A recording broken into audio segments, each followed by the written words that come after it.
Assalamualaikum warahmatullahi wabarakatuh. Waalaikumsalam warahmatullahi wabarakatuh. Selamat siang, salam sehat dan salam sejahtera selalu. Kesempatan siang hari ini senang sekali Biro Hukum Seda Provinsi Jawa Tengah kerawuhan tamu dari Provinsi Daerah Istimewa Yogyakarta. Gimana kabarnya Jogja? Alhamdulillah Bu. Jogja seperti biasa Bu, menjelang liburan ini ramai. Alhamdulillah sudah banyak wisatawan hadir lagi ke Jogja. Gitu. Tamu dari Jogja siang ini Ibu Siwi Sari Prasastiwi, SHMPA MPS. Beliau Subkoordinator Pengawasan Produk Hukum Daerah pada Biro Hukum Seda Provinsi DIY. Tentu saja kami mengucapkan selamat datang, Sugeng Rawuh di Biro Hukum Seda Provinsi Jawa Tengah. Dan tentu saja juga selamat datang juga di podcast JDIH Biro Hukum Seda Provinsi Jawa Tengah.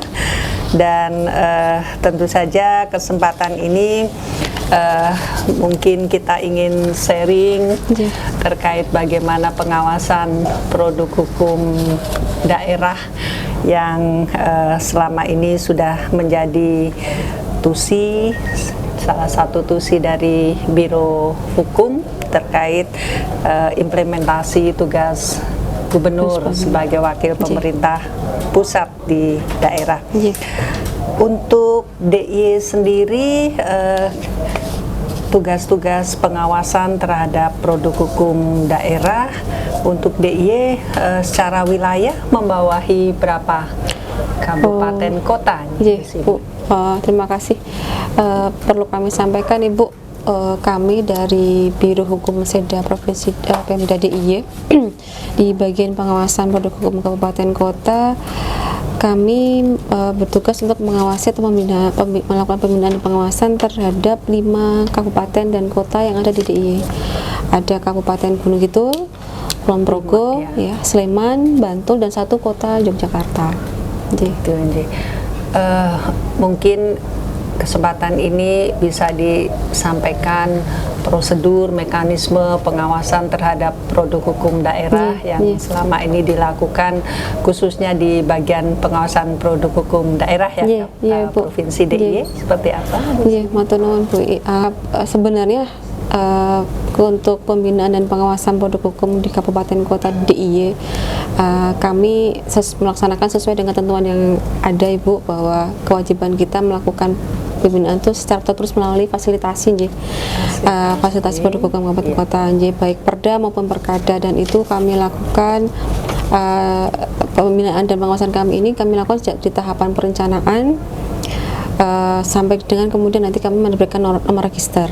Di tahapan perencanaan kami mendorong teman-teman kabupaten kota untuk menyusun, yang pertama jelas Propom Perda Bu. Dan yang kedua ini yang tidak kalah penting tapi mungkin masih banyak yang belum melaksanakan adalah Propom Perkada atau perencanaan penyusunan peraturan kepala daerah Ibu.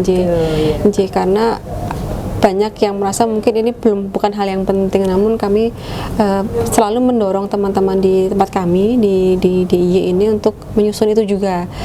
Harapannya di tahap perencanaan ini kita sudah bisa memproyeksikan banyak hal kan Bu ya, misalnya berapa selain jumlah berapa perkada juga itu kan berkaitan dengan kebutuhan yang dalam penyusunannya, misalnya apakah nanti dalam penyusunan dibutuhkan tenaga ahli, misalnya dibutuhkan tenaga ahli nanti siapa yang akan ditunjuk segala macam itu kan di proses perencanaan bisa diidentifikasi. Yang kedua tentunya juga proyeksi keuangan itu jelas nanti bisa harapan kami nanti di perencanaan itu sudah bisa terbaca lah di situ. Jadi itu yang kami dorong di tahap perencanaan. Kemudian tentu saja tahap penyusunan dengan adanya Undang-Undang 13 2022 ini, perubahan dari Undang-Undang 12 2011, kami proses harmonisasi Bu di harmonisasi pembuatan dan pemantapan konsep ini dilaksanakan oleh rekan kami di Kanwil Hukum dan HAM. Dan setelah itu hasil harmonisasi kami minta untuk dilampirkan saat nanti teman-teman dari kabupaten kota mengajukan permohonan fasilitasi. Di situ fasilitasi kami proses normatif Bu, paling lama 14 hari, kemudian setelah itu kami mintakan dengan tentunya saja karena terkait substansi kami melibatkan rekan-rekan teknis di di OPD ya, untuk membantu mencermati gitu.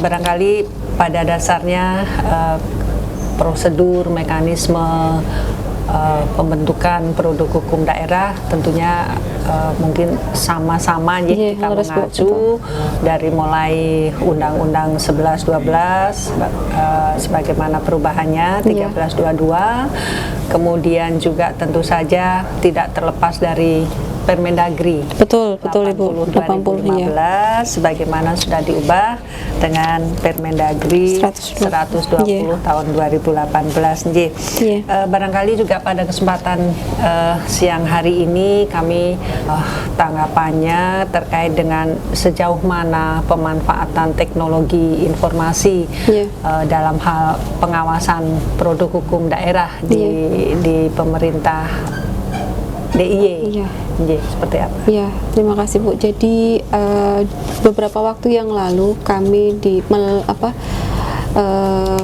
melaunching satu sistem atau bisa dibilang aplikasi yang disingkat itu Siti Produda, Sistem Informasi Produk Hukum Daerah. Di sistem itu ada harapannya adalah teman-teman kabupaten kota bisa melacak tadi Bu proses-proses yang kita lakukan, baik fasilitasi, evaluasi ataupun norek itu prosesnya sampai di mana, dan kita juga bisa sambil kemudian hasil dari aplikasi tersebut kita bisa melakukan pemetaan progres dari teman-teman kabupaten kota. Namun demikian, karena ada beberapa hal yang secara teknis itu perlu di-upgrade, nah sementara ini masih belum kita pergunakan lagi. Dan sesuai arahan dari Dirjen PHD Kementerian Dalam Negeri, sementara ini untuk penggunaan teknologi informasi kami kita menggunakan menggunakan e-perda yang sudah disediakan oleh Kemendagri seperti itu. Mungkin juga sedikit kita ingin dapat tanggapan untuk pengawasan produk hukum daerahnya Pemprov Jateng seperti apa nih kalau menurut DIY nih? Bu, ini sangat menarik dan kami hadir di sini. Terima kasih tadi, welcome sekali dari teman-teman Biro Hukum Jateng. Kami berniat untuk belajar dan luar biasa ilmu yang kami dapat. Best practice yang dilaksanakan teman-teman Jawa Tengah ini banyak menginspirasi kami Bu. Satu jelas yang kami merasa sangat hal baru yang kami pelajari adalah bagaimana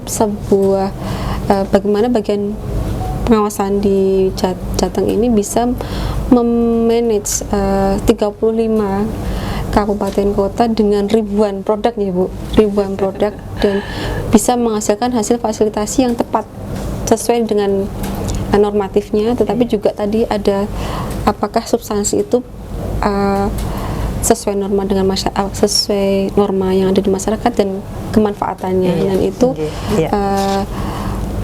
hal yang bagi kami ini kan jadi kami bawa pulang untuk bisa kita implementasikan. Terima kasih. Ini memang menjadi tugas kami untuk selalu berkomitmen memberikan satu pelayanan, artinya kepada masyarakat luas, kepada stakeholder terkait melalui tusi-tusi yang ada di kami, kaitannya dengan fasilitasi, evaluasi maupun hal-hal yang terkait dengan permasalahan-permasalahan hukum yang ada di pemerintah daerah kabupaten kota, khususnya di Jawa Tengah ini. Dan barangkali terakhir sedikit ingin kami ada testimoni juga terkait pelayanan informasi yang kami berikan di Biro Hukum ini seperti apa sih ini untuk menjadi koreksi kami untuk kedepannya ini harus seperti apa? Hari ini datang sangat merasa beruntung Ibu. Alhamdulillah dengan datang ke sini disambut dengan baik, bahkan tadi sempat ketemu Bapak Kepala Biro sendiri. Banyak sekali cerita-cerita dan arahan-arahan beliau yang bisa kami istilahnya nanti kami bawa pulang untuk kita sampaikan ke teman-teman. Dan dari awal sampai tadi kita bertemu kembali lagi ya, regrouping lagi pun sangat informatif. Teman-teman tidak segan-segan untuk berbagi informasi pada kami. Jadi kami sebenarnya sangat berterima kasih sekali Bu, sudah tadi tuh sudah memberikan kami kalau saya bilang bekal lah buat kami pulang nanti gitu Bu. Matur nuwun, dan tentu saja kami juga merasa senang dari Biro Hukum DIY bisa rawuh di Biro Hukum, dan kesempatan yang singkat ini mudah-mudahan kita akan saling bisa mengisi, bersinergi untuk tugas-tugas pengawasan produk hukum daerah.